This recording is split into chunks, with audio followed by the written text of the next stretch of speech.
Hello guys, कैसे हैं आप सभी लोग। कॉमर्स सब्जेक्ट में आज हम आए हैं नए नए टॉपिक्स के साथ। चलिए तो स्टार्ट करते हैं इंटरनेट बैंकिंग और उसके फ़ायदे। इंटरनेट बैंकिंग और उसके फ़ायदे समझाने से पहले हम आपसे कुछ क्वेश्चंस करने जा रहे हैं। इसके आंसर आप कमेंट बॉक्स में दीजिएगा। हम पैसे कहाँ सुरक्षित रूप से जमा करते हैं? बिल्कुल, पैसे कहाँ जमा किए जाते हैं? बैंक खाते में। ओके, बैंक में, बैंक खाते में। ओके, जो नकद जमा करने या ऋण देने का कार्य करे उसे हम क्या कहते हैं? उसे हम बैंकिंग कहते हैं। बिल्कुल, बैंकों में जाए बिना पैसा कहाँ से निकाल सकते हैं? एटीएम के ज़रिए। बिल्कुल सही। जब हम बैंकिंग सुविधा पर घर बैठे किसी भी स्थान पर प्राप्त करते हैं तो उसे क्या कहते हैं? चलिए, इसे हम कहते हैं इंटरनेट बैंकिंग। तो आज हम इंटरनेट बैंकिंग के बारे में जानेंगे। इंटरनेट बैंकिंग क्या है? इंटरनेट बैंकिंग का अर्थ इसके नाम से ही स्पष्ट होता है या दो शब्दों से मिलकर बना है, इंटरनेट प्लस बैंकिंग। देखिए,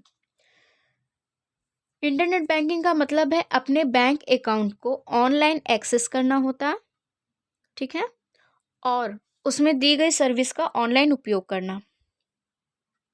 बैंक अकाउंट को एक्सेस करना और सर्विसेज को ऑनलाइन उपयोग करना, ये इंटरनेट बैंकिंग का अर्थ है।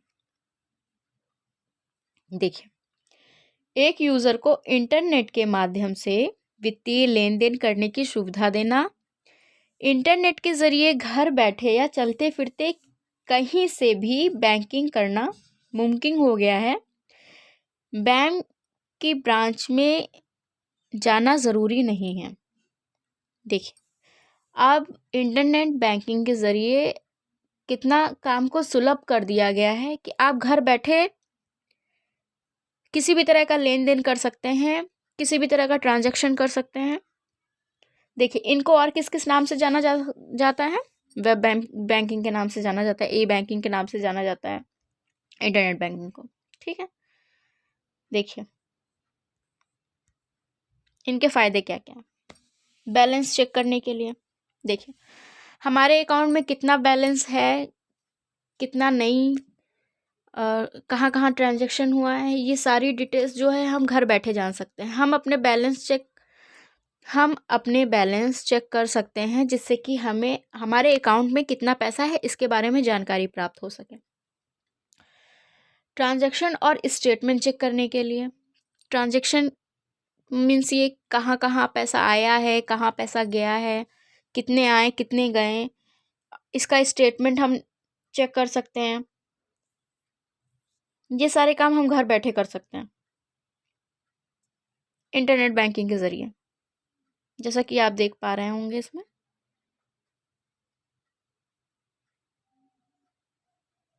पैसे भेजने के लिए, बिल्कुल, ये इसका फ़ायदा। तीसरा फ़ायदा, पैसे भेजने के लिए हम अपने दोस्त या फिर परिवार के सदस्य के बैंक अकाउंट में इस सेवा मदद से भेज सकते हैं।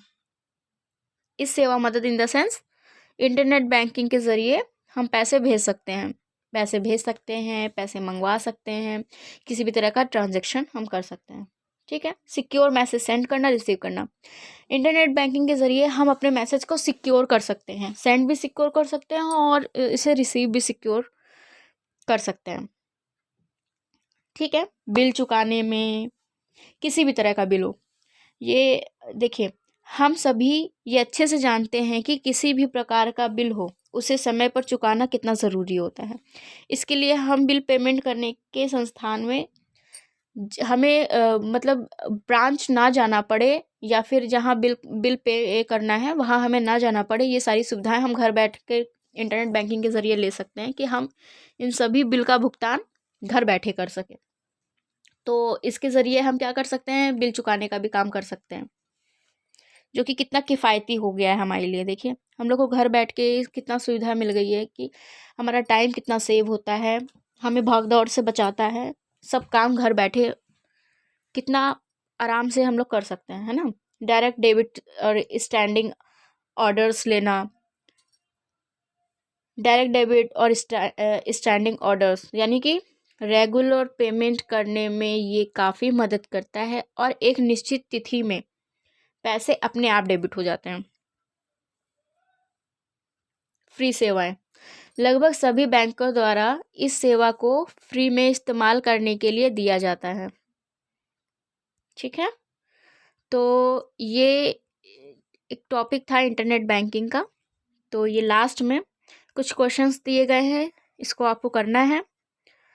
ठीक है, वो क्वेश्चंस आप होमवर्क में ले लीजिएगा और इसे आपको करना है।